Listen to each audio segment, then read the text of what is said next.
can't we separate white people from apartheid? He says, you can't do that. I mean, he was having a conversation with me and saying that, you know, it was a really broad conversation. I'm like, so we can't separate white people? It's like, look, it's almost impossible. Now, as much as that is, I believe, is really, really unfair, it seems that a certain race will be blamed for, you know, a certain group within that race atrocity. I now today get people saying, it's you that caused everything wrong. I'm not even involved in that generation. How is that my legacy? Like, as a white person, how am I supposed to overcome this legacy? You know, and I'm watching the current government do far worse things to their own people, and it's still my fault. Johannesburg is falling apart because of crime. Yeah. So people in Airbnbs, you name them, they're not going to grow their business. So it's going to have a cap, and it's going to come right back down. And it's going to be egg in our face because no one's going to have money either way, and nobody's going to pay those prices because they're afraid of safety. Yeah. So it's a lose-lose situation. Yeah, and that's exactly what I've been saying about Cape Town. Is specifically with the PI Act, what's to stop people from renting Airbnbs and just making it their house? Like, it's a disaster waiting to happen. ZAP Talks. Listen and go. ZAP Talks. Listen and go. Welcome back to ZAP Talks, the podcast that helps inspire South Africans to make a change in our country. I'm your host, Bronwyn Rodriguez, and today's guest is not just thinking about change. He has built it, he has filmed it, and he's managed it completely. And now he's looking to lead it. Let's welcome Galston Anthony. The best to ever do it. The best who ever did it. Galston, the best to ever do it. Thank you so much. You're very welcome. I want to give people a little background on you because a lot of people don't know the intimate parts of you. So you're... Thank goodness. Intimate parts of me. You're the cinematic mind behind Kelly Khumalo's first solo million view video. Music video, should I say. You also co-built and managed the Pan-Africa brand, Zara the Boss Lady. Right. And you did that for over a decade. You were also a former presenter on Good Morning Africa. Right. And you were one of the top 10 finalists for Mr. South Africa. Look at me. I know, you're the jack of all trades, hey? Yeah. And then you launched Planet Radio TV broadcasting. Planet TV, yes, I was part of the people that built that. And you also have your own podcast called G2G. That's right. And you're the author of 2 different books. Yeah. Well, at this stage, at this time of the podcast that we're doing this, it is to be released in 2 to 3 weeks from now. Wow. Which one? The 12 Both chess of them. moves? So they're both coming out at the same time. Oh, you're kidding me. All right. We're going to have you back on so that we can talk about them. Yeah. So, I mean, it's rare to see someone that's so multi-talented that wants to now get into politics. Why? I don't know. You know, somebody said this, that, and he said he pulled this from a movie, is that my whole life I try to avoid politics because politics is a dirty game. And he said that sometimes a man finds his destiny in a path he wanted to avoid. So for the very first time in my life, I think I found my destiny, and it happens to be in politics. As much as I still don't like it. You know, my theory is if you want to run in politics, you should hate it. Because if you truly, truly want to make a difference, then you almost shouldn't be in politics. You know what I mean? So it's crazy you say that because I don't like politics, but the thing is, sometimes I do become, what's that word you're looking for where you've lost faith in humanity? Misanthropic? Yes. Yeah, sometimes I feel that way, but in the same breath, I've got hope in humanity. But the thing is, not in a political sense, but in the sense that mankind needs to move on and walk this path. So I'm like, you know what? Let me do that. But politics is a game of its own, and you're going to run into those obstacles. But here am I. Yeah, well, I mean, there's also a quote out there that says, no politician should ever be an entrepreneur because it bleeds into politics. What are your thoughts on that? Well, I can tell you this much. They say the quickest way to go broke is start an airline or start a political party. And I did one of those. And yeah. Or the political party. Yeah. So, yeah, entrepreneurs starting a political party is a bad idea because it's a quick way to go broke. And the same thing is that you treat like politics or this whole thing as a business. You just want it to work.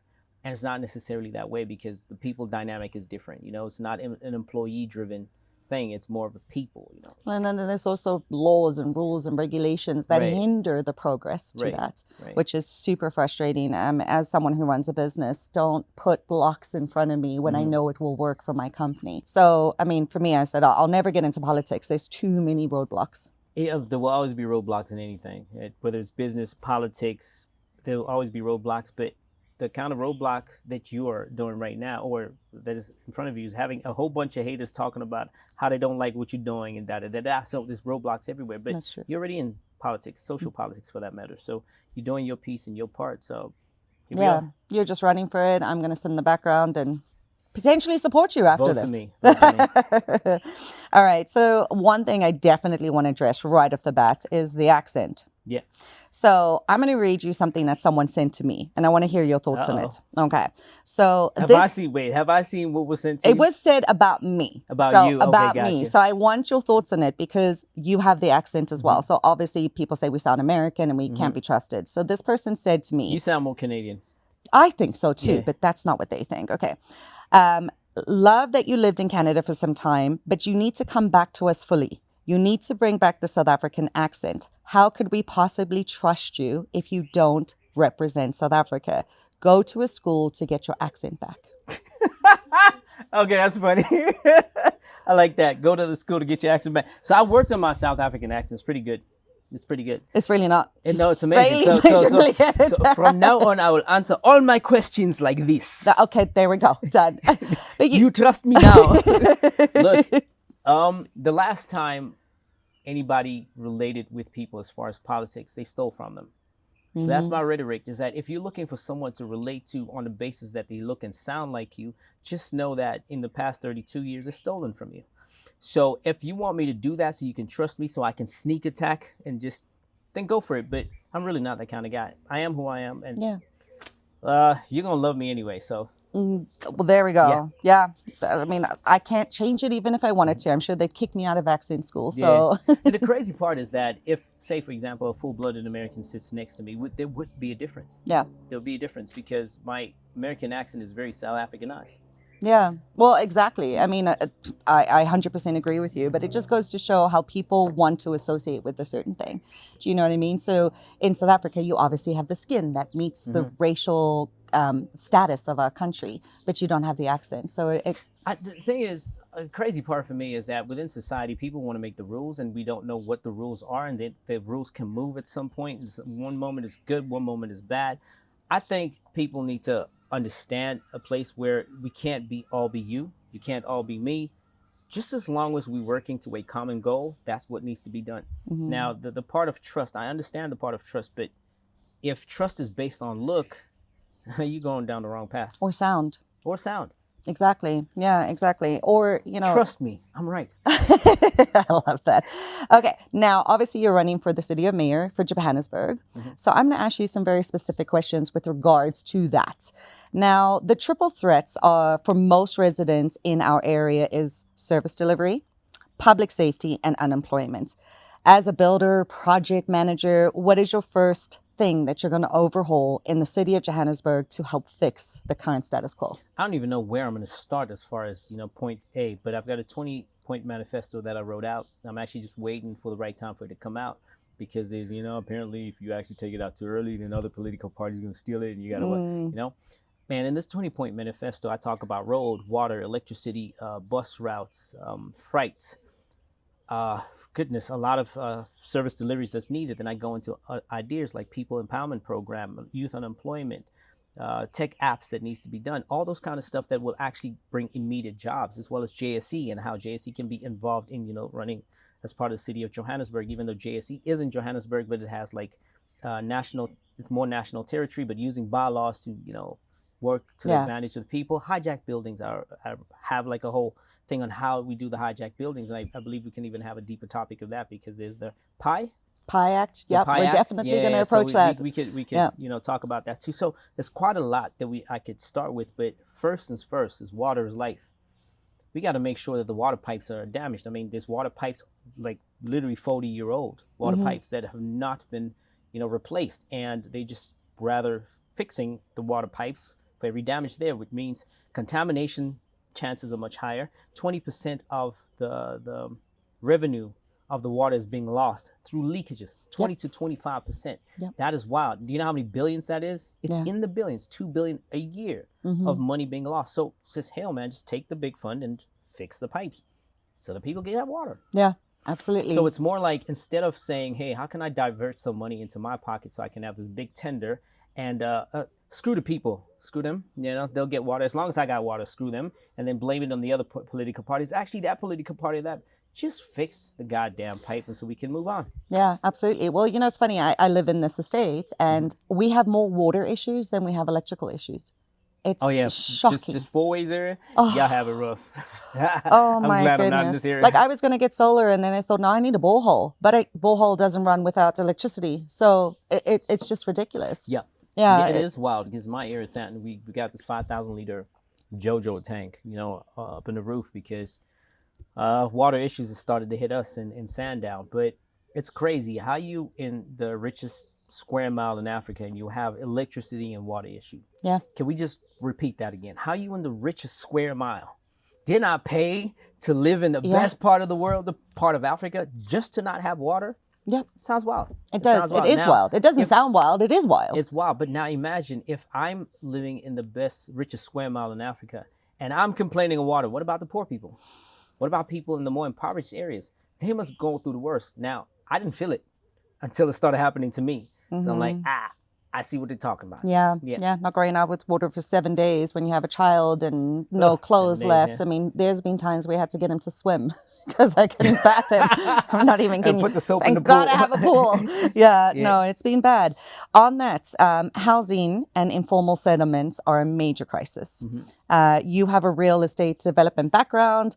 What is one financially viable fast track model that you could implement to help scale this up? Like, we are in a huge housing crisis. Well, I have to speak to the giants for this. Like, see, I've got my fair share of property, 1 or 2 commercial properties and da-da-da-da. So I'm not in that large scale worth of properties, all right? Even though I've been in for 20 years, 30 years. My family's been in for 30 years. I just got in by virtue of piggybacking onto them. Well, firstly, I'd have to speak with the giants. It's like, we understand that they make major and mega profits. Now, I do not want to touch into the PI Act a little too early, but they make major profits, and they have this leases on lands for a very, very long time. How about we have a discussion, and this is as City of Johannesburg made, how about we have a discussion on partnership on to subsidize how these people can live in those areas, consult with the people closer to those areas, and, And I'll help you with that. We have a company that we're working with called Live Easy, and they take commercial buildings and flip them into residential buildings and provide low-income housing. Like, there's companies doing this on a private sector. Then why can't we do this on a huge government level? Yeah. So with regards to the PI Act, obviously I've been making a ruckus about it. We actually were on Kaya FM first thing this morning with a lawyer who is in conveyancing, and his take is that it will never be fixed. There's nothing we can do about it because of the constitutional rules that currently. Unfortunately. Yeah. So that's the bad news, because the PI Act only works on private property, not on state property. So if the PI Act worked on state property, the first thing I would do is just go to the union buildings and actually start setting up tent there, and they can't get rid of me. But because it belongs to the state, they just can kick me out real quick. Yeah. And because the Constitution is there, I don't think there's any incentive to actually want to change it. So it's going to work against, the owl. Well, and let's be honest, with this law and the government crisis on building houses, it actually helps the government, because now they're protected from not building houses when people can just steal the houses, and then they have housing. So it's almost like it incentivizes the government to actually fix this rule, because they have a housing crisis, and this helps solve the housing crisis. This is the issue. Now, if we're getting a little bit political about it, this is the issue with going a little left, is that there's no incentive of fixing certain problems. And as a matter of fact, it's important for certain problems to happen so that they can get more and more votes. So just imagine if a certain political party, particularly ANCs to be specific, does not fix this problem, and they can try and find ways for people that are in the impoverished places get these houses by hijacking them, not actually paying for them, and saying that, look, we gave you houses and allow you to live there. What happens to votes? They increase and increase and increase. Except there's just a lot of people being, they're irritated and tired of it, so it's working to their disadvantage. Now, the problem is that because they created it, they can't solve it, because constitutionally, the same constitution that worked for them It's working against them. So did you hear that what they're trying to propose is these hijacked properties down in CBD in Johannesburg? Mm-hmm. The government now wants to expropriate them without compensation and flip them and turn them into proper residential homes and rent them out themselves. So they're planning to be their own landlord. Well, you can't do that with private property because only 20% of it belongs to the state. But that's why they want to expropriate without compensation on the private properties. Well, it depends, because here's the thing about the PI Act using the non-expropriation law is that if you were actually a state building and it belongs to the state, to Johannesburg itself, you don't even have to use it. You can just kick them out. Yeah. Because the PI Act only works for private property, not state property. So I don't know what they're going to do and how they're going to go about it. So what they're going to use is the state buildings, and then who's going to rent it out? The state? Yeah. It doesn't make sense. Yeah, it's like it's confusing, isn't it? It's confusing, But yeah. it's almost like they're trying to win votes by saying this. So Well, yeah, they're going to probably. expropriate private properties that have been hijacked for years because of this law. They can't get these people out. And then they're going to use them for government housing because... They can trick somebody else, but I mean, you can't do that. Yeah. Because the state is not allowed to go through those things without going through a tender process. And that tender process as well can be questioned. Yeah, absolutely. Okay, so economic revival. You talk about South Africa as a business. What are the first 3 low-hanging fruit industries you would incentivize to create jobs? JSE. I don't want to talk too much about it because it's going to be a lot of people is going to catch on to the ideas pretty early. There's a thing that I created called PEP, People Empowerment Program, where I think I can actually talk about it, where this BEE, that means you have to have BE points to, get into certain doors. And I'm like, you know what, how about we cut the bureaucracy, cut the red tape, or minimize it as much as possible and have a direct investment between each other. For example, say Bronwyn says, I got $50,000. It's literally $50,000, $150,000 or 500, whatever. And I'd like to invest in somebody. You go to the PEP program building and say, hey, what programs are there? And you like, hey, I like such and such a person in such and such a township. I'd like to invest in that person. How much they need? 50,000. You have a meeting and you do the directing, Yeah. And what happens is that we assign a mentor to the person to make sure that investment actually works out. So if they want to start, let's say, a little spaza shop and it's 100,000 they need, they got to buy a whole. We making sure that your money actually goes to work and you get your money back in 3 months, 6 months, 10 months, whatever. Absolutely. That kind of stuff is that kind of empowerment program is really important because then at least money is starting to circulate. And all the money that you're sitting and keeping in the bank that you wanted to do something with can actually go to work without you actually doing it. It's really funny. It reminds me of Shark Tank and Dragon Den. And propose it. I mean, it's smart. I mean, we have to take sometimes from the real world and see what's working in the real world to present it to the people. Absolutely. So we did obviously touch on the PI Act, but I want to know personally, are you planning to address the PI Act? And we've seen the Airbnb crisis in Cape Town right now, forcing the locals not to be able to afford to live in their own places. I 100% believe that's going to start happening to all cities in South Africa because South Africa is beautiful. There are many things to see here in Joburg. There's safaris. When this now spreads to the rest of South Africa, including Johannesburg, would you put restrictions on Airbnb? Will you address the PI Act? Well, the PI Act is more of a national problem. So my head is in Johannesburg as a city to run the city. So let me just cover that as best as I can by using Cape Town as a reference because I do have a property in Cape Town. It's a little apartment, nothing on Clifton and nothing of that sort, right? Just damn, you're broke. I'm too broke for this conversation. So, it's on the beach, an apartment on the beach and all. And then a lot of the apartments around me are going through the Airbnb. And then I just look at the price. I'm like, God damn, $2,100 to live here? Yeah. That's wild.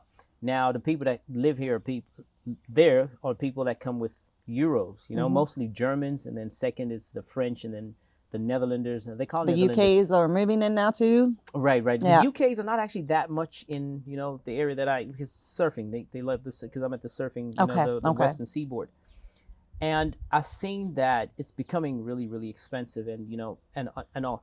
Do I think it's a problem? I think it was good while they could, and they got all the capital to make Cape Town become a high revenue. Build the infrastructure. Exactly. Right. Yeah. They did good. Now we got to stop because what's starting to happen is that you creating impoverishment even more. Life is becoming real expensive. You're making Cape Town a city for the elite, and that's becoming a massive problem. What happens that down there you start creating crime. So in the inland Cape Town, you're having a lot of crime. Eventually that crime is going to come to there. Now let's talk about Johannesburg. That's the thing as well. Alexandra is 2 kilometers from where I live. So I live in Sandown, which is the closer part to Alexander. And the more impoverished Alexander will become, the more violent Sandton will become. 100%. So the thing is, if you create a world where the worlds are too far apart, you're creating a new problem. Now, who are not going to be safe are the people in the Airbnbs. Now, they're going to get broken into. And then eventually, no city grows with a high amount of crime. It just can't grow. There was a time where, before Rudy Giuliani was a mayor of the city of New York, I mean, New York was taking a knock. He had to come in there, although people can argue about his methods. But when he cleaned out New York went right back out. Yeah. Johannesburg is falling apart because of crime. Yeah. So people in Airbnbs, you name them, they're not going to grow their business. So it's going to have a cap, and it's going to come right back down. And it's going to be egg in our face because no one's going to have money either way, and nobody's going to pay those prices because they're afraid of safety. Yeah. So it's a lose-lose situation. Yeah, and that's exactly what I've been saying about Cape Town. Is specifically with the PI Act, what's to stop people from renting Airbnbs and just making it their house? Like it's a disaster waiting to happen, and they really do need to start tackling it. So I want to move on to political leap, obviously from where your background and how you're here and what makes you qualified to be our next mayor of Johannesburg. So obviously you have your G2G podcast. You hosted people like Bobby Wine, Herman. Hey, the elections are today in Uganda. So Bobby Wine is, presidential candidate. It's today's the 15th. Today's the 15th. Yeah. The election's right now. Oh, there we go. Yeah, but they cut out the internet there so that they cannot. So sorry, you were asking a question. No. Go ahead. It's the 15th right now. I don't know when this is going to be released, and the elections is happening. Yeah. And I believe he's going to win the elections. I just don't know if he's going to sit as president. Well, you're going to have to help keep us up to date. Yeah, well, I will. Yeah, I'll give him absolutely. a call and see if the call Things can went go through. Yeah, Absolutely. So Yeah. I'll give him a call and just see if he wants. I was watching that actually. But which guest would you say challenged your perception of politics the most? Bobby Wine. Yeah, thought so. Bobby Wine, Eric Omondi. So Eric Omondi is Kenyan and Bobby Wine is Ugandan. Eric Omondi is a comedian turned activist. And I mean, if you know anything about the Kenyans, they are much more of a stronger nation than the Ugandans and even South Africans. They're much, much stronger as a people. And yeah, they're fighting. They're fighting their cause, and they help. So how did he challenge you on the politics? Like what? I mean, look, I'll tell you what he did that made me see, politics a whole lot different. So there was a flood that happened in Nairobi, the city's capital, the country's capital, and water went as high as roofs. Wow. People ended up staying on roofs because they can't go anywhere. Everything else below it is sunk, cars, houses, whatever.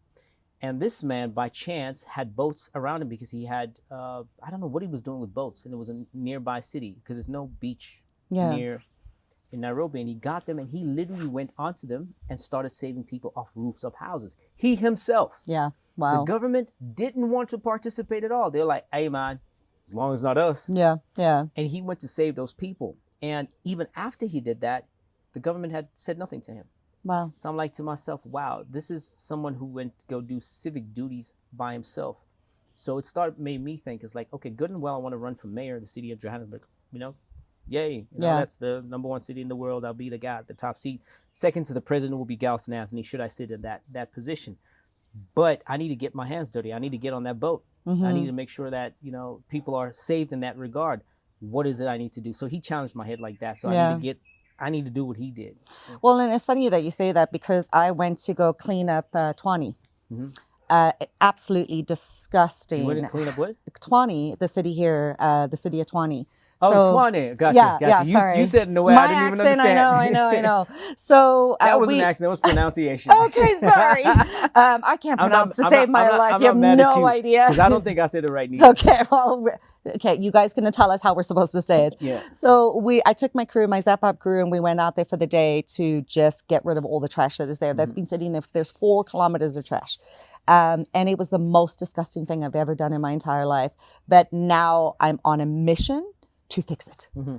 So you have to have boots on the ground. Yeah. And, you were saying the other day you went to Soweto to give out food. How did that change your perception of what you need to do with these townships? Well, I can give you a whole range of things. So my idea was go to there to get information. What I did not know is that the ANC were already there probably a day or two before. And let me just try and get this right. They were here a day ago. the ANC when we went to do our campaign? A day ago. And so I had no idea. And they came to the neighborhood and they started giving out 2 slices of bread and a juice, right? And an apple, right? Kind. 2 slices of bread and an apple. Yeah. And I'm going there, just obviously just going, trying to introduce myself, trying to figure out what is, you know, the issues of the community. But I came there with a gift. And you know what I came with? I came with carrots, tomatoes, potatoes, and cabbage. And pop and meal, right? So I came with that as a gift to every single house there, just to be, hey, my name is Galston Anthony, and I like to know what's happening in the community. And I saw that, hey, the people were very, very grateful. And then they're like, you're doing better than the ANC. The ANC came in with a sandwich and an apple. How do you beat them? So I'm like, I didn't even know. So first and foremost, I see that people need as much they can get. They were ready to accept a loaf of bread from the party that literally rules them. Yeah. Like literally rules them. Now here comes a guy who's just taking money out of his pocket. Who's like, hey, so what is the budget to visit 100 houses? They will tell me X amount. I take the money out of my pocket and do it. And I saw that, man, people are genuinely in need, but they're being mistreated by the people that are in power. Yep. That hurt, number one. Number two, they just dropped it off. It's like, here you go, bye. Here you go, bye. As a matter of fact, catch. Yeah. I sat there and said, you voted for this level of disrespect? Yeah. Is that what it is? Yeah. So yeah, look, I'm still trying to settle in that whole idea and what's happening. Look, we come from a privileged background, you know, so there's some things we don't understand and we're learning ourselves. So it's unsettling because I live in the same neighborhoods as this very same politicians. I mean, they're literally up the road from me. Yeah. I'm like, how don't you care? Yeah. You come from those neighborhoods. I don't. Yeah. I don't. At least I'm born in a privileged family from day one. I don't even have family members in those areas. So I have an excuse. You're a politician? You using civic money, attendant money to get yourself rich? I'm not. Yeah. And you don't give back to the same people? That must hurt. You know, this is a psychological therapy. Yeah. It's a huge thing. It's called crumbs. Mm-hmm. So what they do is they starve the people and then give them crumbs. So they get them to a point where the crumbs are completely acceptable. Mm-hmm. You never give them the full slice. Right. You show them it's there, but you just keep feeding them crumbs. So you keep them starving forever. Keep them starving and then blame somebody else for it. The reason why you're starving is because of them. Yep. No, not me. Not me. It's someone else. Yeah, absolutely. And that's the sad part of what we live in our time. But you know, the sad thing is because of South Africans' history, when will this excuse be over? You mean apartheid? Yeah. All right. So here's my take on apartheid, right? So there's two flip sides. Now we understand the atrocity. It was really bad, and there's nothing good about apartheid. At no given point was anything good about apartheid. None of it. All right. I understand there's systems that did work good and well, but apartheid, contaminated that whole systems that work. But when is it time where black, white, especially us black folks right here, when is the time we say, okay, apartheid was terrible, screw all the white people that did all this, we hate y'all for doing all that, but now it's time to stand up. Mm-hmm. It's time to stand up and take responsibility. Unfortunately, there's going to be some clever person in the comment section like, he wants to be white so bad because he's got blue eyes or he doesn't understand. I know there's going to be some jamokes having those things, but when are we going to stand up as a people to say that we accept that it was atrocity against mankind, inhumane and whatnot, but is it not our time to stand, or are we going to choose to suffer until we get older and teach our children you were born to suffer and that's how suffering will happen to you? And be angry at those people that caused it. Yeah. And we were having this conversation right before this where I said, I was 10 years old when apartheid ended. Mm-hmm. And I remember vividly waking up and saying, where did these people come from? And my mom said, but they've always been here. They're just free now. And I was like, what do you mean free? What on earth happened? Mm-hmm. And coming back to South Africa as an adult, I mean, I was 10. I had no idea these things were happening. I ran to my nanny's, my domestic worker's room, this tiny, horrible room that she stayed in, and said, how bad have we treated you? I'm so sorry. Made my mom move into the house. Like, it was just horrible. But I now today get people saying, it's you that caused everything wrong. I'm not even involved in that generation. How is that my legacy? Like, as a white person, how am I supposed to overcome this legacy? And I'm watching the current government do far worse things to their own people, and it's still my fault, you know? You know, this is really tricky one, Bronwyn. So I was speaking to a 70-some-year-old historian Yeah. in Durban, white man, and I said something. He corrected me real quick. I'm like, how can't we separate white people from apartheid? He says, you can't do that. I mean, he was having a conversation with me and saying that, you know, it was a really broad conversation. I'm like, so we can't separate white people? It's like, look, it's almost impossible. Now, as much as that is, I believe, is really, really unfair, it seems that a certain race will be blamed for, you know, a certain group within that race atrocity. I don't know what to do about it. I don't think I'm intelligent enough to try to dissect that yet, but I'm working on that. Yeah. But the thing is, with that being said, I'm not going to cast a stone at a white person because a couple of white people had done some things. Because even though black people have done certain things to each other, we're not casting stones at each other for that. I think it's time to start. I know this sounds very myopic and obtuse, but I think we need to start breaking things up into a little bigger individual groups. I've lived a privileged life almost all my life. I have my little hiccups here and there. Yeah. In this case, I am richer than 99% of the white people in the country. Yeah. Right? 99%. Now, why the hell would I hate them for apartheid? Yeah. It's like 90. I'm already at the top of the log. Yeah. Here. Why the hell would I want to hate them? So it's almost like we have to make everyone as rich and wealthy as possible to stop hating everyone. Right. Yeah. Correct. Yeah. Now, I just said that. It was like, yeah, your white masters would I'm like, come on, man. Do you want to put me and yourself in that place where you're inferior and you want to inferiorize somebody else?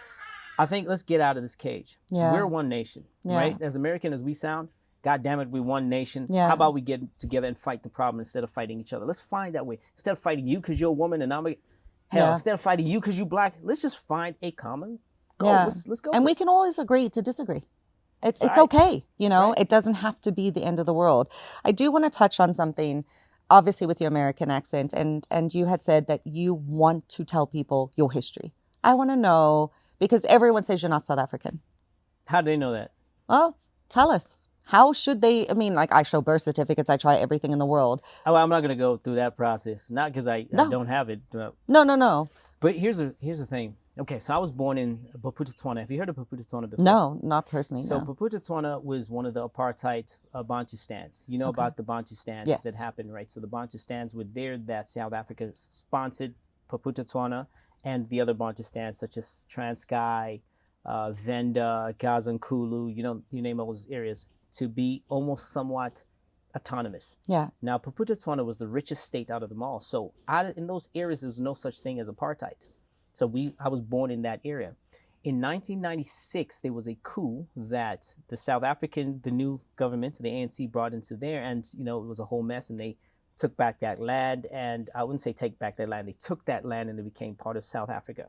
In that time, because that Bantu stand was very, very rich, the portion that I lived in is called Mafeking, right? That was the capital city. Right now, it's dilapidated. I mean, I don't really want to get deep into this politics, but then, the current running government had to make sure that it's completely destroyed and never rebuilt again. Yeah. Kind of like Babylon, right? Yeah. So in that area, there was the best school in the entire continent was there called Mabatu High School. Now it's called the International School of South Africa.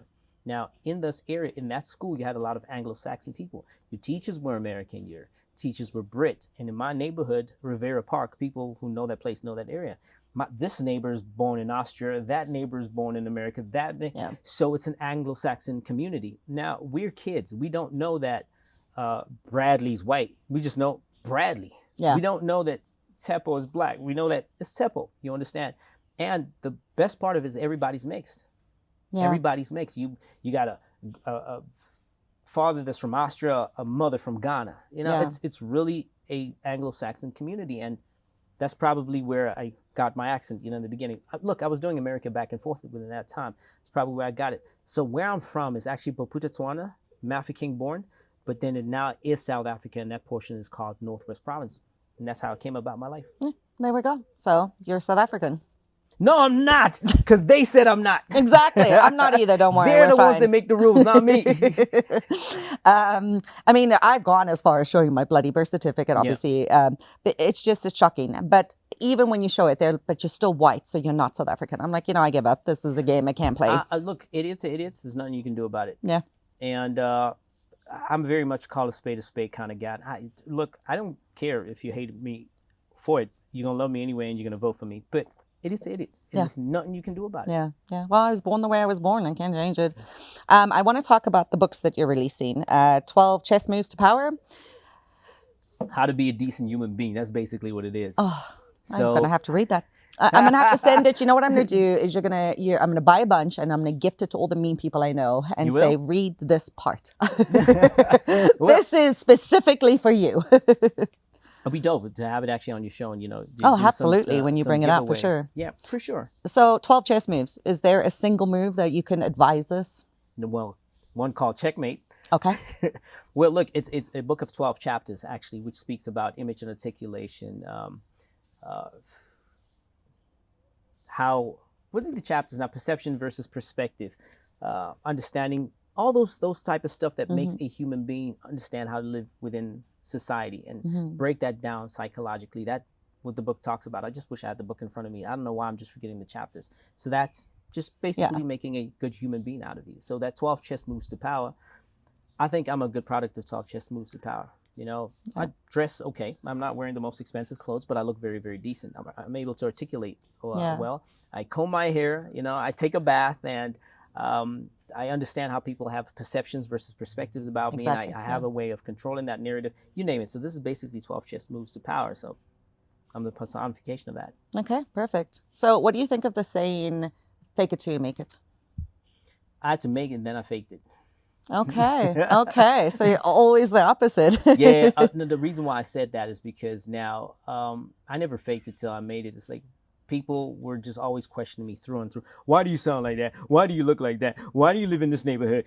You think you good? You think you this because your dad did this? Like, come on, man. So now that I made it, I have to play it down as much as possible. Okay. So now made it. Now I have to fake it. Yeah, we literally had a podcaster on yesterday. He's 22, young, and I said, "Does that bother you?" And he goes, "I just don't like to tell people." I'm like, use it to your advantage. You know what I mean? So use your privilege to your advantage. Oh yeah, I love my privilege. Yeah.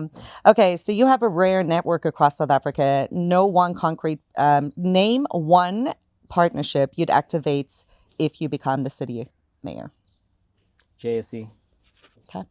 JSE, Johannesburg Stock Exchange, Johannesburg Market. I think I need to change that model and try and make franchises out of it.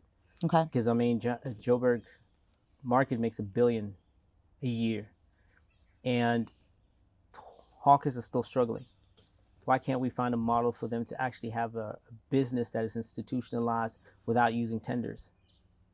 Let's try and stop a couple of tenders and just have the money go directly to the people, the opportunities directly to the people. So Joburg Market, JSE, PEP. Okay, that's not a partnership. That's a completely new program. And those kind of stuff, I would definitely use that to my advantage. Okay, awesome. I'm excited about that. I'm going to ask you something about our company now and your thoughts on it. So obviously we've created ZAP Hub to be the most vetted, verified, trusted website in all of South Africa. Right now, one of our biggest competitors would be Private Property and Property 24. Neither one of these companies are operating legally in South Africa because you're required to have a Fidelity Fund certificate to operate a property platform. Now, the government organization that controls this is the Property Practitioner Regulatory Authority. We are almost stagnated in being able to develop our website because the government organizations are not, who are mandated to ensure people are licensed in the property industry, are not doing their job. So as a business owner, if I had to come to you and say, help me out, what do I do here? We are being blocked by the very institution that's supposed to support this. Right now, 80% of the real estate industry is unlicensed. We're hearing stories all day, every day about people being screwed over purchasing a house. It's astronomical how bad it is. Would there be anything as the mayor of this city to help companies like us that are trying to make change? It's really difficult. The problem with being a mayor of the city of Johannesburg is jurisdiction. So I have to watch jurisdiction in this regard. Only thing I could say is that competition to commission is supposed to help regulate that. I don't know of any bylaws at the top of my head that allows me to, speak step to, inside. step. So I'm not sure how I would handle that, and it's okay not to know. Yeah, I'm okay with that. Yeah, absolutely. It's okay not to know, but the issue on my side is jurisdiction. Jurisdiction. Okay, perfect. So last question I have for you on this topic is your... Already? We at the last question? I was hoping for 15 more. I could keep going, honestly. I mean, love keep having going, conversations. Maybe we'll just go off scripts and just ask you anything. Okay, controversial approach. You promised iron-fisted approach to corruption. What do you mean? That's the only promise I'll make. So I will fire you. I'll deal with CCMA later. I will fire you. Look, the government does not incentivize high performances. Yeah. This is why when it's 12:59, there's like, it's lunch. I'm going to lunch. Lunchtime. Lunchtime. I love your accent. I really need to work on mine. Damn it. Yeah, I worked on it, right? And it's not incentivized to do that. This is why places like Home Affairs is nothing but a headache. This is why anything. Police stations, my goodness. Yeah, it's because they just, they put, hey, they don't not incentivize to perform. To perform. This is why the country is in a mess. One of the things I would do is that a lot of people get fired. Now, that will give political controversy to me because they would be like, hey, who do you think you are? Just firing people left and right. It's like, I'd like the city to work. And whoever I hire while dealing with court cases, if they show good performance, I'm like, but there you go. Starting to make, profits. 2, our biggest leak in South Africa or in Johannesburg as well is that Johannesburg is bleeding, and Johannesburg overturns about 100 to 120 billion a year. And nearly 40% of that leak is in supply chain. Yeah. Now, the quickest way to find yourself in trouble and guns pointing at you is actually to try to clean that up. But guess what?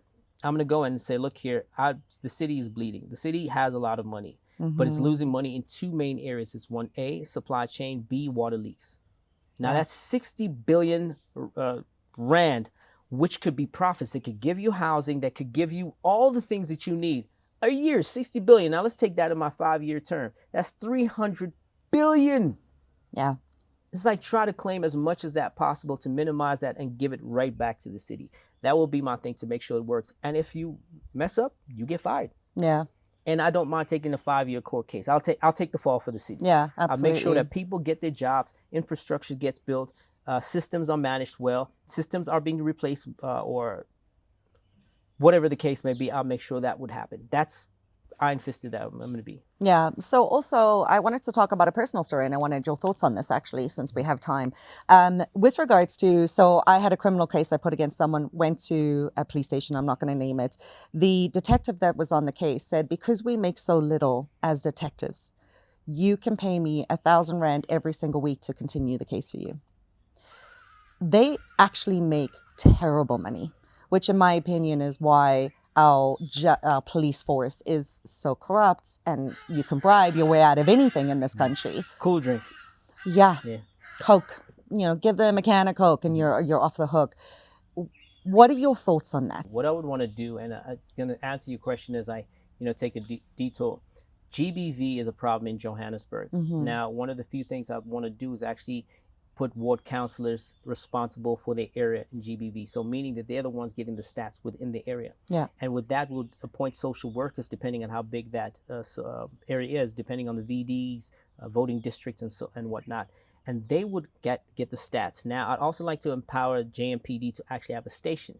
Now it's starting Sandton, Alex, Soweto, Glen Vista, the ones that are closer to each other, suburb and township closer to each other, and then have the JMPD have offices in those areas so that they can take in the stats and also the reports and deal with it directly. Now, in the time that they can deal with it, I'm going to try and find a bylaw that can actually help this happen, to empower them so that they can do actual arrests and not necessarily hand it over to national police yet. They can actually go straight to court themselves. So it does not overwhelm the SAPS within the jurisdiction or the areas of Johannesburg. The JMPD can make sure that works. We get that pilot program to work for 2 years, and then we try and see how we can lower the rate of gender-based violence, because now it's been reported a little bit more effectively because the JMPD are literally in that area, and they can literally, be mobilized much quicker than SAPS. So instead of making JMPD a bunch of traffic cops with guns, we make them real police with real police stations. Wow. That's what I would do. Yeah, that's incredible, because GBV is a massive problem in this country, and we have NPOs running around trying to fix it that are stealing from the people. I mean, that's what NPOs do. It's exhausting. It really is. what I mean, they do. yeah, and it shows that, one thing I'll say about South Africa, the thing that shocks me the most is private companies are tackling all of the government issues because the government is just nowhere to be found. Right, right. And it's exhausting. I even was outside of Leroy Merlin the other day, and they Outside have where? Leroy Merlin, which is just here. It's a construction building company. Right. The roads in front of that building are so terrible, and they had their own workers out fixing the streets because this business needs to have good roads in front of their entrance. It's just, I feel like if it's not for private companies, how is this country ever going to survive? Yeah, absolutely. So, there's this, and I'm still trying to put this together. So the civic duties, right, where you and I, just regular people, just try and fix our road and whatnot. There's a culture that we have as a problem as South Africans. My white masters, let me just praise my white masters right now. Yeah, thanks. Is that, don't say thanks. No, thanks. Sorry, take it back. Now, when there's a garbage can that's in the road, we black people just drive past it. It's like, not my job. Yeah. Not my job. And then you have white people, it's like, yes, yeah, how can they put these things here? They stop the car, take it, throw it back into the bush and drive off. Now, the culture difference there is that it seems that white people tend to care more about the cleanliness of the city than we black people do. One time I was driving behind a cop, a police car. Now, I got a car that's pretty loud, not in terms of, the sound of the car, but, what it looks like. Yeah. It's a beautiful car. And cops love to stop me, so it's great being behind him instead of in front of him. And then I was hoping that he wouldn't decide to stop me, but I saw him throw a can of cool drink out the window. And then I drove past because my car is much faster than this GTI that they drive. Go to the side of them, started yelling at the cop, how could you do something? He's like, sir. And I said, please, go get it. It's like, I said, bruh, go take it. This is your country that you serving us. Go and get it. Now, the reason why I did that is that my civic duty as an individual is to make sure that my country stays clean, even if I have to call out the cops. Now, the thing is that my people, black people, don't do that in their areas. Yeah. And that's the saddest part of everything. So in terms of private companies, it happens that it's white private companies that are fixing these things at their own cost. And this is something people are not thinking about. They're using their labor time, they're using their funds to fix it. And then when white folks complain about it, we black people become defensive about it. And I don't know, we'll pull apartheid, we'll pull all these issues. I'm like, black people and South Africa, let's change the culture. Yeah. The government is screwing us over, and they will screw us over for quite some time now. Let us get the civil duty right. Call your white friends, call your black friends, call your Indian colored friends. Let's go outside, let's pick up a spade and fix our own potholes. Yeah. Let's get our things right. Right? Yeah. Let's have our civic duty and act and start fixing things. Yeah. There was a podcast, a YouTube video, a TikTok video that I saw where you asked a gentleman, a white guy, and I forget, apparently he's well known, Peter Krill? Yes, you asked him, you complain about all these things, but when have you ever asked a black person to clean up the trash? Yeah. When we went to go clean up that town, I remember thinking, do they understand how much this is destroying their own health? Mm-hmm. When I dug into it deeper, I realized this because... But who used to say that? Because you're white. But that's exactly it. So when I dug into it deeper, I said, why are they doing this? Mm-hmm. And the gentlemen that were cleaning up, part of the township, they said, because no one comes and picks up our litter on a regular basis. So we're sitting with the trash in our house, so we've decided to just make this the dumping ground. Right. It's close to rivers. It's causing problems with their children. Like, it is a huge problem. And I said, but... don't they understand that they're destroying their own community? And then obviously we now have private companies that are going to come in and help clean us up. But the deeper issue is that the city itself is not picking up the trash in a timely manner. So they're decided to make this an illegal dumping ground. It's exhausting. It's sad. And this is where I'm talking about the civic duty that we need to have within our culture. Yeah. Yes, the government now has spent the money doing other things. I mean, I got G63s to buy. What the hell am I have to care about you? I mean, the mayor is like, screw you. Yeah. I'm going to buy my G63, stay in my beautiful house, take my money, go and get some baddies and take them down to Dubai, blah, blah, blah. That's my job. So that meaning that all the trucks that need to go to those areas will not go to those areas because I'm eating all the money. Yeah. The thing is, it is true that it is not our duty to start picking up the papers, but it is our duty as a civic servant to start doing something about it, or else we will end up getting sick. In other words, schools will not operate, Yeah. roads will get damaged. Let us do something ourselves. And then we say to the government, we're holding you accountable. Hell, if they find a way to build them some way, somehow, then do so. Yeah, You know? absolutely. But I think as a culture, all of us, and this is not a separating black from white now. It's like, hey, if a black man or a white man is picking up a paper, you just get out your car and you do the same thing. Because Yeah. it is our country. Yeah. Like this idea there's black and white. There's so many arguments that can make that fall apart, right? We look at history, we look at the good history, we look at the bad history. Just let us do our duties as civil. Care about Just our care country. about our place. Yeah. Care about our people. Yeah. You know.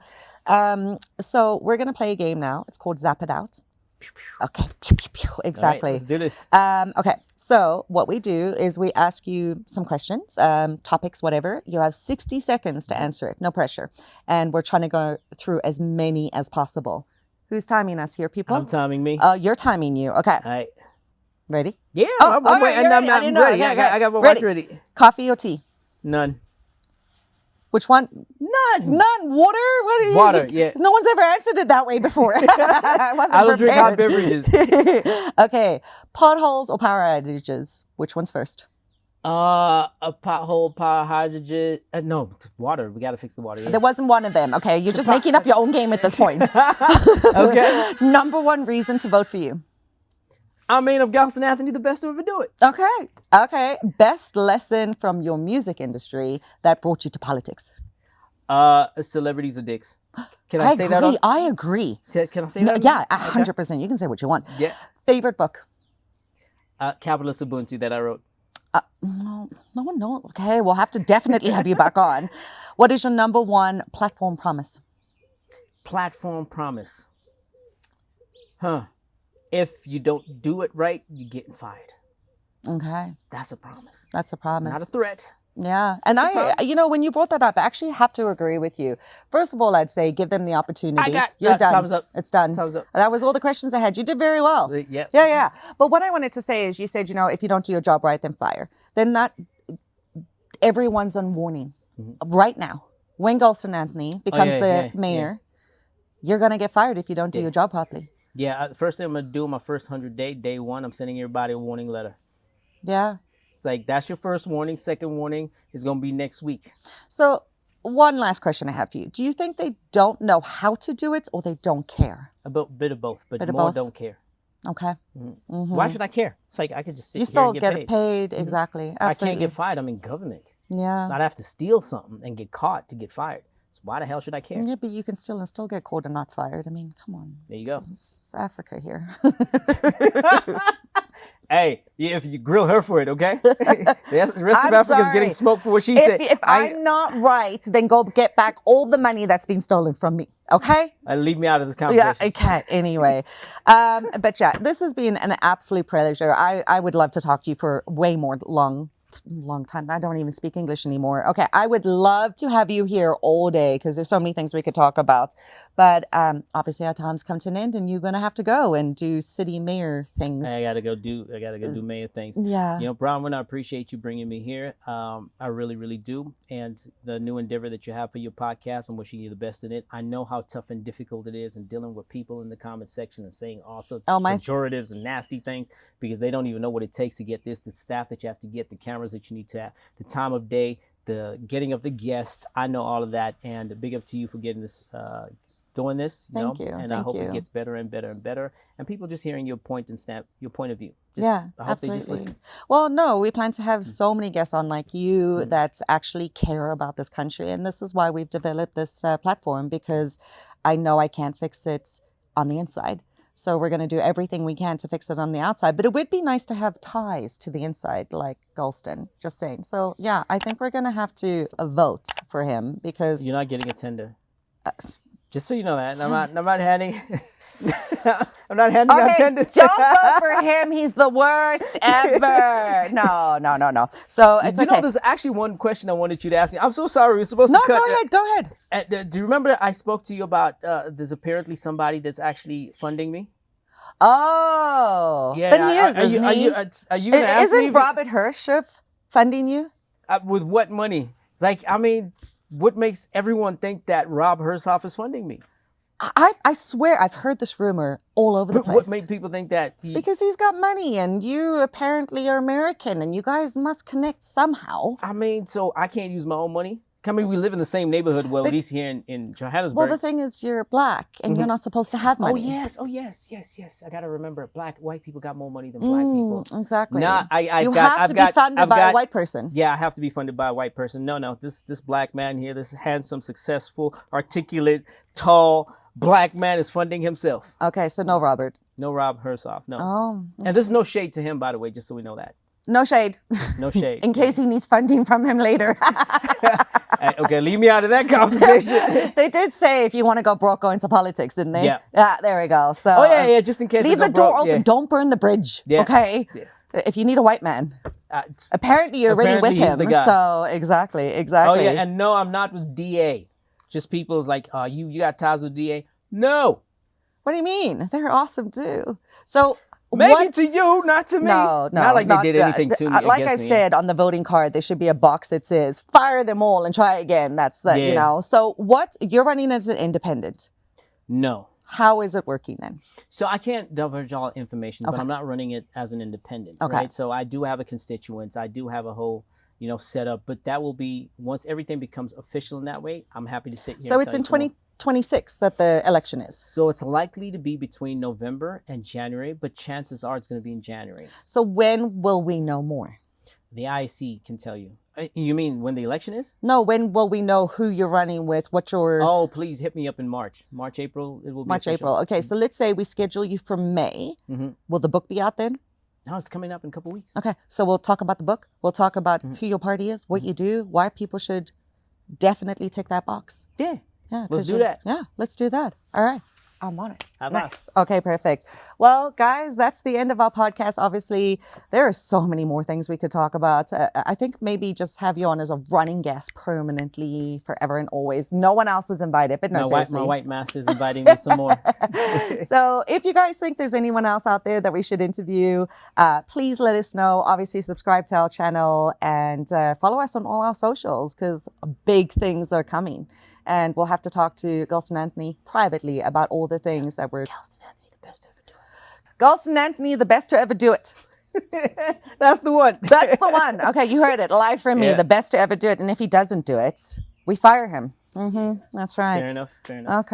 Okay. We use his own words against him. Anyway, thank you so much for coming. Thank you, it was an absolute privilege and can't wait to have more time with you and connect on our American accents. Canadian. They don't believe that. Anyway, have a great day, guys. We'll see you again on the next episode. Hey, yeah. Out. Step up, yeah, boy, let's go. One hub, one place, now your business grow. Safe and verified, everybody knows. Stop, best spots where the right work flows.